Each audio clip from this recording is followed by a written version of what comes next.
c'est bien, puis ça remue tout d'un coup des années, des décennies même de vie proche, quoi. La recherche, c'est une obsession. On dit de manière amusante, mais pas fausse, qu'un bon chercheur, c'est un névrosé obsessionnel. Donc un névrosé obsessionnel, il a tout son temps axé sur la problématique qui est la sienne. Et cette problématique lui mange la totalité de ses réflexions, de ses pensées, de ses nuits parfois. François Borde faisait pour le mieux, et pour le mieux de la discipline, pour le mieux de la préhistoire.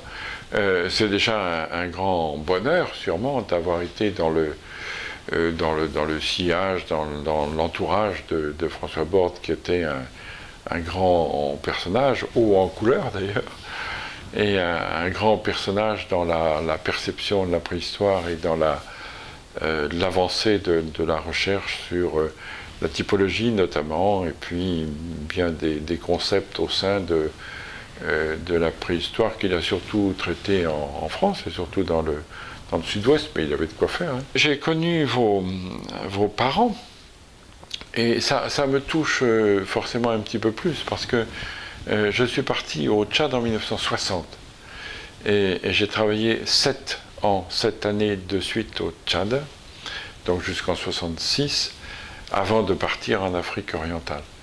Et le Tchad a été pour moi donc mon premier grand terrain exotique, et à cet égard, le Soudan était mon voisin, forcément.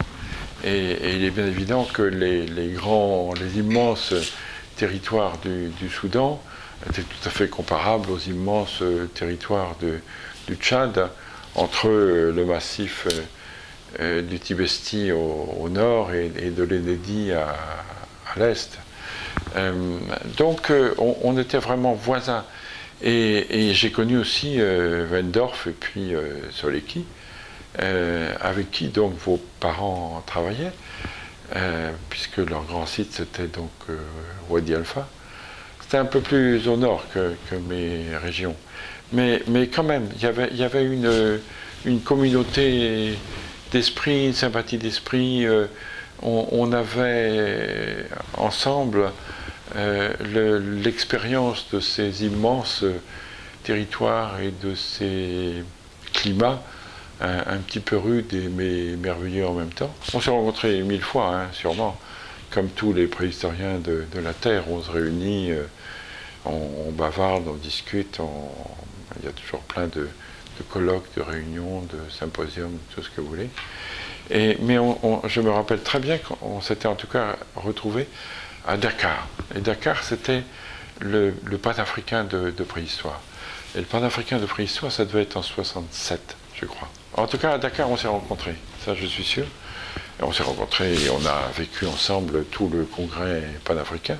Moi, j'étais à ce moment-là, je partageais une chambre, non pas avec vos parents, mais avec 8 personnes. Je me souviens de vos parents comme d'abord d'un couple toujours ensemble, très unis, très enthousiastes, très passionnés, ça va de soi, et très présents, quoi. C'est-à-dire que on ne risquait pas de les rater. Non, je plaisante. C'est pas une plaisanterie, c'est gentil. Mais ils étaient très là, de toute façon, et ils avaient des choses à dire, des choses à raconter, des choses à proposer. Et donc c'était une présence réelle et active et vigoureuse, si je puis dire. Je ne sais pas si ça correspond à leur personnalité. Alors évidemment, on ne s'appelait pas monsieur, hein. Votre père c'était Jean, et votre mère Geneviève, oui, bien sûr. Donc on s'appelait par les prénoms, ça va de soi, hein. Surtout quand on a couru les brousses ensemble.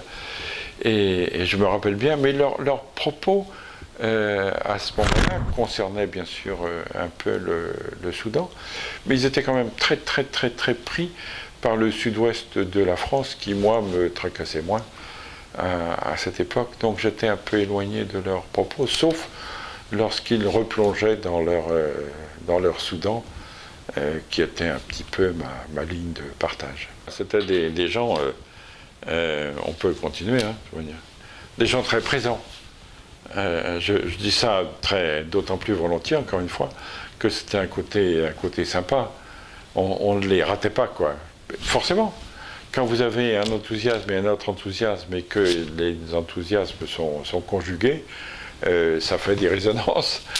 Quand on a partagé ces grands espaces, ces grands raids, et puis ces recherches sur des milliers, centaines de milliers de kilomètres carrés, et puis en même temps, cette largeur d'esprit qui naît des voyages, et des grands voyages, et des grandes ouvertures, on partage quelque chose, quoi. C'est un petit peu comme des marins. Et moi, encore une fois, né en Bretagne, j'ai pratiqué la mer, et je continue. Donc, je sais ce que c'est que la marine.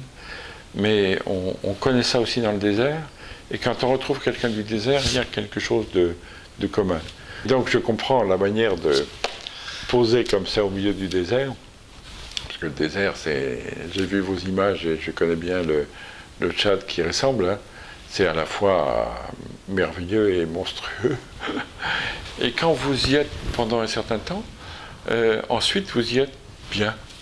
Et vous y êtes bien au point que vous n'avez plus envie de revenir. Et presque à ce point-là, hein, c'est envoûtant à ce point-là. Donc l'angoisse se commue en bonheur. Et je suis persuadé, enfin ayant parlé avec vos deux parents à bien des reprises du Soudan, puisque c'est ce qui m'importait, j'ai bien vu que c'était la même chose, hein. Il n'y avait pas d'angoisse particulière, et ils avaient parfaitement vécu leur grand séjour dans les grandes étendues, immenses étendues du Sahara, c'est le Sahara du Sud-Est, hein, du Sahara soudanais qu'ils ont bien connu. Moi, je pense quand même qu'il y a eu, puisque les bifaces sont apparus en Afrique orientale vers 1,6 million, 1,7 million ans, et qu'ils ne sont apparus en Europe que vers 600 à 700 000 ans. Donc, il a fallu que pendant de nombreuses années, centaines de milliers d'années, il y ait une attente de cette communication. Donc il y a des chances que ce soit arrivé soit par contact,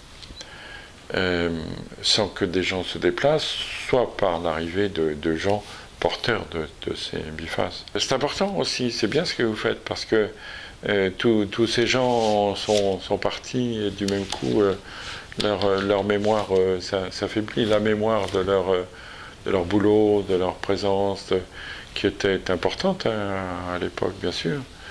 Vous vous rendez compte, les Zézis, c'est quand même une capitale, quoi.